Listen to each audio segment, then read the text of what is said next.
ಓಂ ಶಾಂತಿ. ದಿನಾಂಕ ಆಗಿದೆ 16/11/2025. ಸಮಯದ ಮಹತ್ವವನ್ನು ತಿಳಿದು ಕರ್ಮದ ಗುಹ್ಯಗತಿಯ ಕಡೆ ಗಮನವನ್ನಿಡಿ. ನಷ್ಟಮೋಹ ಎವರ್ ರೆಡಿ ಆಗಿರಿ. ಅಖಂಡ ಖಜಾನೆಗಳ ಮಾಲೀಕ ತಂದೆ ಎಲ್ಲ ಮಕ್ಕಳಿಗೆ ಸರ್ವ ಖಜಾನೆಗಳಿಂದ ಸಂಪನ್ನ ಮಾಡುತ್ತಿದ್ದಾರೆ. ಪ್ರತಿಯೊಬ್ಬರಿಗೂ ಸರ್ವ ಖಜಾನೆಗಳನ್ನು ಕೊಡುತ್ತಾರೆ. ಕೆಲವರಿಗೆ ಕಡಿಮೆ, ಕೆಲವರಿಗೆ ಜಾಸ್ತಿ ಕೊಡುವುದಿಲ್ಲ. ವರ್ತಮಾನ ಸಮಯದನುಸಾರ ಎಲ್ಲದಕ್ಕಿಂತ ಅಮೂಲ್ಯವಾದ ಶ್ರೇಷ್ಠ ಖಜಾನೆಯಾಗಿದೆ ಪುರುಷೋತ್ತಮ ಸಂಗಮದ ಸಮಯ. ಏಕೆಂದರೆ ಈ ಸಮಯದಲ್ಲಿಯೇ ಇಡೀ ಕಲ್ಪದ ಪ್ರಾಪ್ತಿ ಮಾಡಿಕೊಳ್ಳಬಹುದಾಗಿದೆ. ಈ ಚಿಕ್ಕದಾದ ಯುಗದ 1 ಸೆಕೆಂಡ್ನ ಪ್ರಾಪ್ತಿಗಳು ಮತ್ತು ಪ್ರಾರಬ್ಧದ ಅನುಸಾರ 1 ಸೆಕೆಂಡ್ನ ಬೆಲೆ 1 ವರ್ಷದ ಸಮಾನ ಆಗಿದೆ. ಈ ಸಮಯವು ಇಷ್ಟು ಅಮೂಲ್ಯವಾಗಿದೆ. ಗಾಯನ ಮಾಡಲಾಗಿದೆ, ಈಗಿಲ್ಲದಿದ್ದರೆ ಇನ್ನೆಂದಿಗೂ ಇಲ್ಲ. ಏಕೆಂದರೆ ಈ ಸಮಯದಲ್ಲಿ ಪರಮಾತ್ಮನ ಪಾತ್ರವು ನೋಂದಣಿಯಾಗಿದೆ. ಆದ್ದರಿಂದ ಈ ಸಮಯವನ್ನು ವಜ್ರ ಸಮಾನ ಎನ್ನಲಾಗುತ್ತದೆ. ಈ ಸಮಯದಲ್ಲಿಯೇ ಬಹಳ ಕಾಲದಿಂದ ಅಗಲಿ ಹೋದ ಆತ್ಮಗಳು ಪರಮಾತ್ಮನ ಮಿಲನ, ಪರಮಾತ್ಮನ ಪ್ರೀತಿ, ಪರಮಾತ್ಮನ ಜ್ಞಾನ, ಪರಮಾತ್ಮನ ಖಜಾನೆಗಳ ಪ್ರಾಪ್ತಿಯ ಅಧಿಕಾರಿಯಾಗಿದ್ದೀರಿ. ವರ್ತಮಾನ ಸಮಯದ ಮಹತ್ವ ಎಷ್ಟಿದೆಯೋ ಈ ಮಹತ್ವನ್ನರಿತು ತಮ್ಮನ್ನು ಎಷ್ಟು ಶ್ರೇಷ್ಠ ಮಾಡಿಕೊಳ್ಳಬೇಕೋ ಅಷ್ಟು ಮಾಡಿಕೊಳ್ಳಬಹುದು. ತೀವ್ರ ಪುರುಷಾರ್ಥಿಯ ಲಕ್ಷಣಗಳು ವಿಶೇಷವಾಗಿ 2 ಇದೆ. ಒಂದು ನಷ್ಟಮೋಹ, ಮತ್ತೊಂದು ಎವರೆಡಿ. ಎಲ್ಲದಕ್ಕಿಂತ ಮೊದಲು ನಷ್ಟಮೋಹ. ಈ ದೇಹಭಾನವು ದೇಹಾಭಿಮಾನದಿಂದ ಇದೆ. ಪ್ರತಿಯೊಂದು ಸೆಕೆಂಡ್, ಪ್ರತಿಯೊಂದು ಸಂಕಲ್ಪ, ಪ್ರತಿಯೊಂದು ಕರ್ಮವು ಸಫಲವಾಗಿದೆಯೇ ಎಂದು ಪರಿಶೀಲನೆ ಮಾಡಿಕೊಳ್ಳಿ.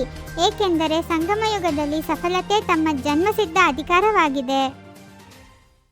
ಈ 3 ವಿಧಿಗಳನ್ನು ಸ್ವಯಂನಲ್ಲಿ ಪರಿಶೀಲನೆ ಮಾಡಿಕೊಳ್ಳಿ. ಒಂದು, ಸ್ವಯಂನ ಪುರುಷಾರ್ಥದಿಂದ ಪ್ರಾರಬ್ಧದ ಖಜಾನೆಯನ್ನು ಜಮಾ ಮಾಡಿಕೊಳ್ಳುವುದು, ಪ್ರಾಪ್ತಿಗಳ ಖಜಾನೆಯನ್ನು ಜಮಾ ಮಾಡಿಕೊಳ್ಳುವುದು.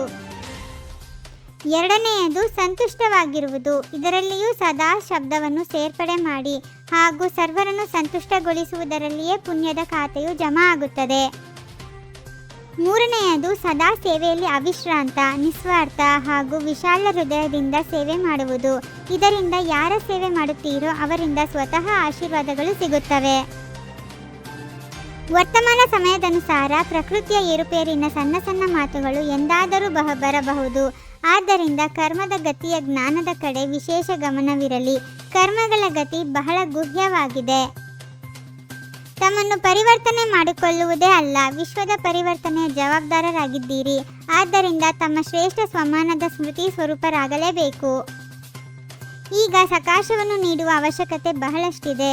ಈ ಸೇವೆಯಲ್ಲಿ ಮನಸ್ಸನ್ನು ಬ್ಯುಸಿಯಾಗಿಟ್ಟುಕೊಂಡಿದ್ದೇ ಆದರೆ ಮಾಯಾಜೀತ್ ವಿಜಯಿ ಆತ್ಮರು ಸ್ವತಃವಾಗಿ ಆಗುತ್ತೀರಿ. ಕೇವಲ ದೃಢತೆಯನ್ನು ಜೊತೆಯಲ್ಲಿಟ್ಟುಕೊಳ್ಳಿ. ದೃಢತೆಯನ್ನು ಬಿಡಬೇಡಿ. ಏಕೆಂದರೆ ದೃಢತೆಯು ಸಫಲತೆಯ ಬೀಗದ ಕೈ ಆಗಿದೆ. ಎಲ್ಲಿ ದೃಢತೆ ಇದೆಯೋ ಅಲ್ಲಿ ಸಫಲತೆ ಇದ್ದೇ ಇದೆ.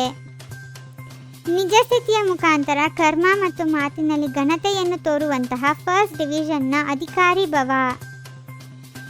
ನಿಜ ಸ್ಥಿತಿ ಅರ್ಥಾತ್ ತಮ್ಮ ನಿಜವಾದ ಸ್ವರೂಪದ ಸದಾ ಸ್ಮೃತಿ, ಯಾವುದರಿಂದ ಸ್ಥೂಲ ಮುಖ ಲಕ್ಷಣದಲ್ಲಿಯೂ ಸಹ ಘನತೆ ಕಂಡುಬರುವುದು. ಶ್ರೇಷ್ಠ ಕರ್ಮದ ಖಾತೆಯನ್ನು ಹೆಚ್ಚಿಸಿಕೊಂಡಾಗ ವಿಕರ್ಮದ ಖಾತೆ ಸಮಾಪ್ತಿಯಾಗಿ ಬಿಡುವುದು. 4 ಕಡೆ ಏರುಪೇರು ಇದೆ. ವ್ಯಕ್ತಿಯರ, ಪ್ರಕೃತಿಯ ಏರುಪೇರು ಹೆಚ್ಚುತ್ತಾ ಇದೆ. ಇಂತಹ ಸಮಯದಲ್ಲಿ ಸುರಕ್ಷತೆಯ ಸಾಧನವಾಗಿದೆ ಒಂದು ಕ್ಷಣದಲ್ಲಿ ತಮ್ಮನ್ನು ತಾವು ವಿದೇಹಿ, ಅಶರೀರಿ ಅಥವಾ ಆತ್ಮಾಭಿಮಾನಿ ಮಾಡಿಕೊಳ್ಳುವುದು.